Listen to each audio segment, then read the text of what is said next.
जी बस कुछ नहीं, थोड़ा पानी पिला दीजिए बस। बच्चा गया किस लिए था? रोटी मांगने के लिए गया था कि जाऊं भीख मांग के पेट भर लूं, पर उसने रोटी नहीं मांगी, जाके कहा बस माता जी थोड़ा पानी पिला दीजिए, प्यास लग रही है।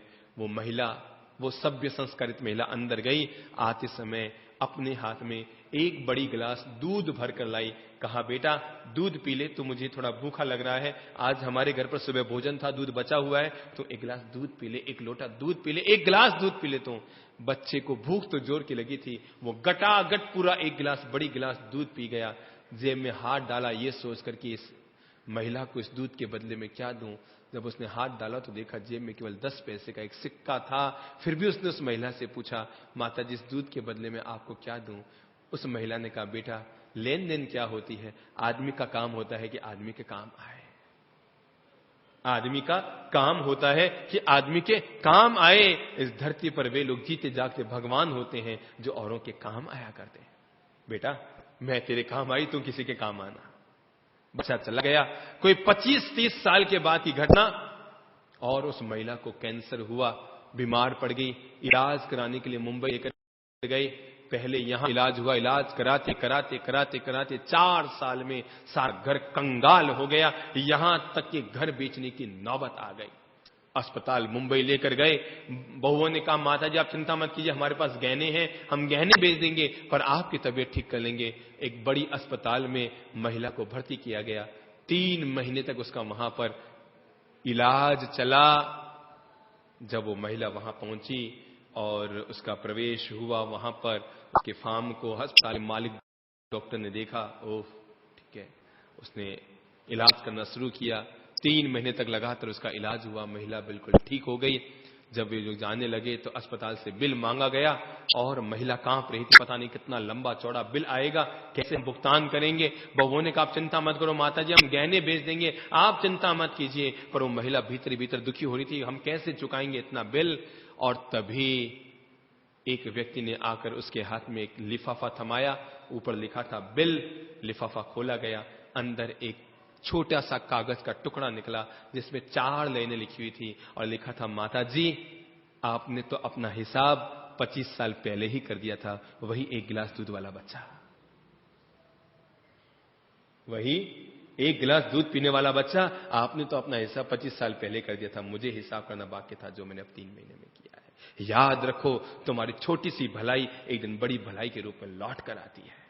जीवन भर इस बात को याद रखो। आज हम किसी की अगर थोड़ी सी भलाई करते हैं, पर याद रखना वो थोड़ी सी दया, वो थोड़ी सी करुणा, वो थोड़ी सी भावना, वो थोड़ी सी भलाई थोड़ी नहीं रहती। वो बीजों को बोया जाता है और बोए हुए बीज कभी उतने नहीं आते, हमेशा 100 गुना लौट कर आते हैं। और तब उस महिला ने अपनी बहुओं के सिर पे हाथ रख के कहा, बेटा याद रखना किसी को एक गिलास दूध पिलाओ तो वो भलाई वापस किस तरह हमारे जीवन में लौट कर आती है। इसलिए मैं मर भी जाऊं ना तो इस घर से भलाई को कभी बाहर मत जाने देना, हमेशा औरों की भलाई करते रहना।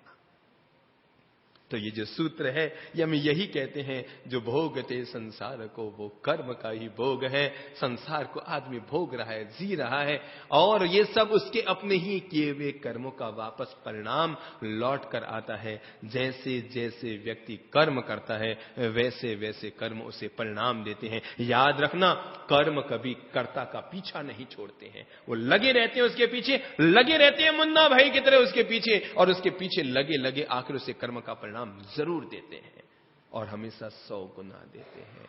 महावीर भी याद रखें, कर्म उन्हें नहीं छोड़ेंगे। अगर वो किसी नौकर के कान में पिघलता हुआ शीशा डालेंगे तो महावीर सावधान रहें, आज नहीं तो कल उनके कानों में किले जरूर ठोकी जाएगी तय।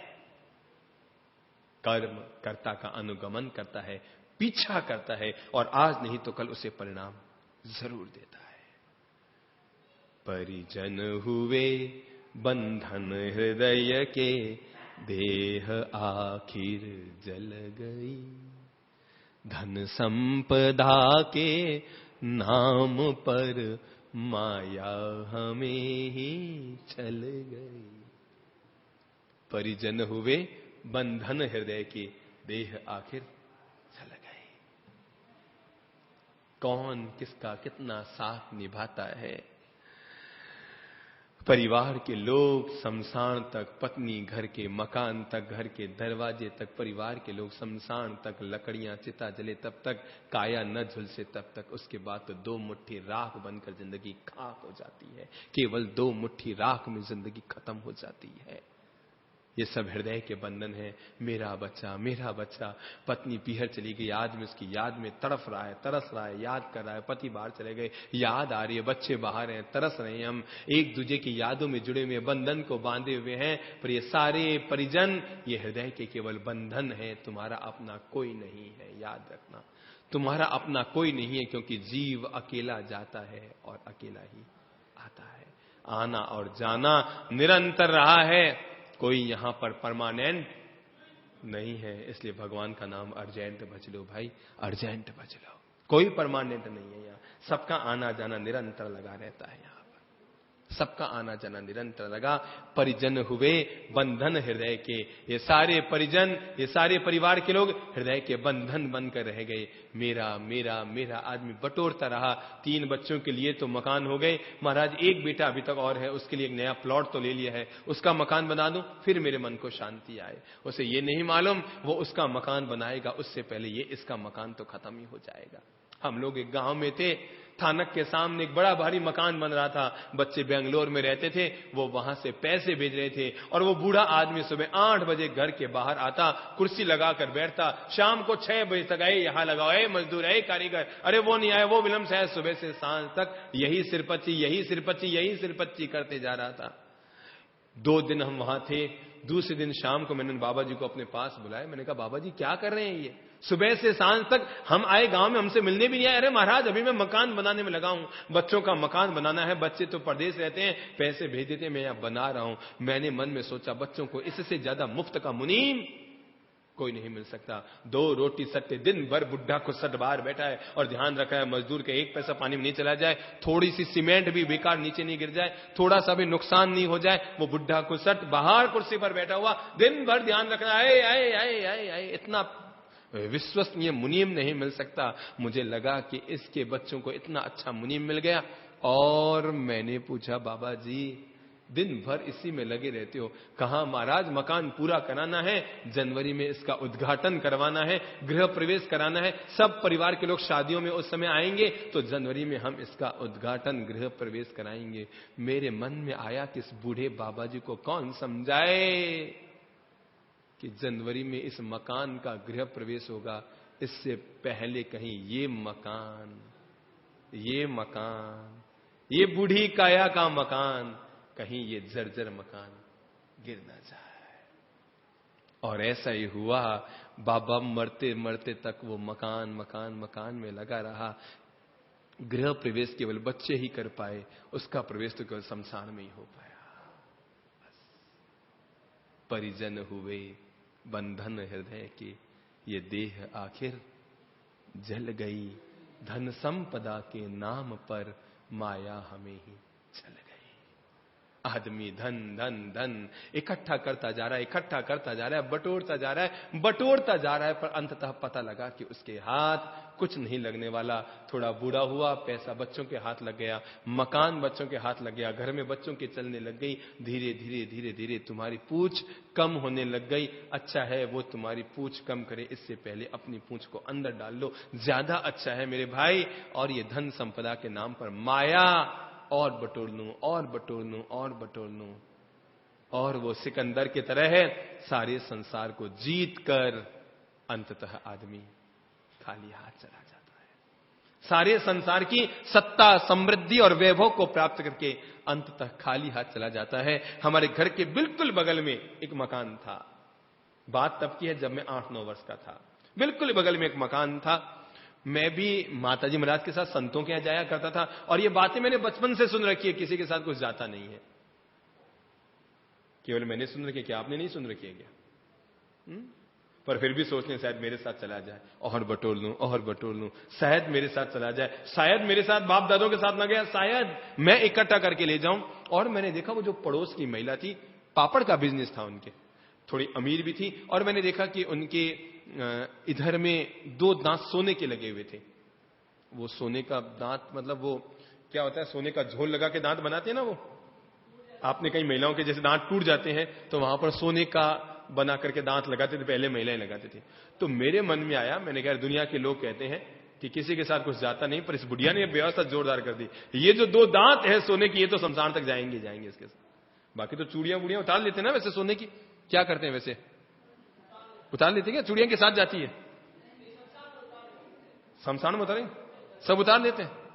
नहीं वैसे पायल वगैरह भी, और ये नाक का हीरा, और ये कान के, और ये गले में लटक रहा है वो, और ये कंदोरा, सभी उतार लेते हैं। तो फिर साथ कौन जाता है सोचो।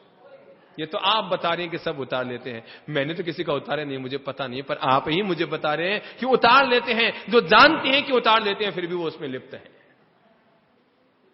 सो मैं रोज सोचता, मैंने कहा इस बुढ़िया ने बड़ी जबरदस्त व्यवस्था कर दी है। अरे इसके ये क्या नाम, इसको क्या कहते हैं, चूड़ियां बूड़ियां उतर जाएगी, ये पायल वायल उतर जाएगी, पर ये जो 2 दांत है ना सोने के, ये इसके साथ चले जाएंगे। और संयोग की बात रही, मैं संत बना उससे पहले वो महिला मर गई, नहीं तो मेरे मन के मन में रह जाती। मैं संत बना उससे पहले वो महिला मर गई। रात को पता लगा वो बुढ़िया जी मर गई है। मैं सुबह गया, सभी लोग हमारे चूंकि बिल्कुल पड़ोस में थे, तो हमारे सभी परिवार के लोग गए वहां, वो सब यात्रा में भी साथ चलना था। मैंने देखा उस बुढ़िया के मुंह पर रुई ढकी हुई थी, ऐसे पूरे मुंह पर रुई लगाई थी। तो मुझे लगा यार रुई क्यों लगाई है, मतलब उसके पूरे मुंह पर ऐसे रुई लगाई हुई थी। तो मैं थोड़ा शरारती बहुत था, अब नहीं हूं, अब बिल्कुल सीधा बन के रहता हूं। बचपन में बड़ा शरारती था, सब घर के लोग तंग आए हुए थे। अच्छा आप सोच सकते हैं ना, तंग आए थे तभी तो मुझे बचपन में महाराज बनाया, बाकी कौन अपने बच्चे को महाराज बनाए? घर वाले तंग आए होंगे तभी बना देता, चल एक तो निकले तंग आ रहे थे इससे। और ये जो मैं बचपन में घर वाले मुझसे तंग आ गए ना, ये मजा आ गया, मेरा जीवन बन गया इससे, है ना। ये मेरे लिए तो बहुत प्लस में रहा, मैं बेनिफिट में रहा। घर वाला शैतान रहा, तो मां ने सोचा कि भाई ठीक है बन जाओ, पिताजी ने कहा ठीक है बन जाओ, और मैं बन गया, निकल पड़ा। मेरे लिए बड़ी लाभ की चीज रही। और मैं था शैतान, मैं पता नहीं वहां गया और झट से मैंने रुई हटाई। तो सब लोग हक्के बक्के रह गए कि रुई क्यों हटा रहा है। मैंने रुई हटाई और मैं सच बताता हूं, महिला के सारे दांत मुंह में थे। खासियत बता रहा हूं, महिला के सारे दांत मुंह में थे, केवल 2 दांत गायब थे। केवल 2 दांत मुंह से गायब थे, बाकी सारे दांत थे।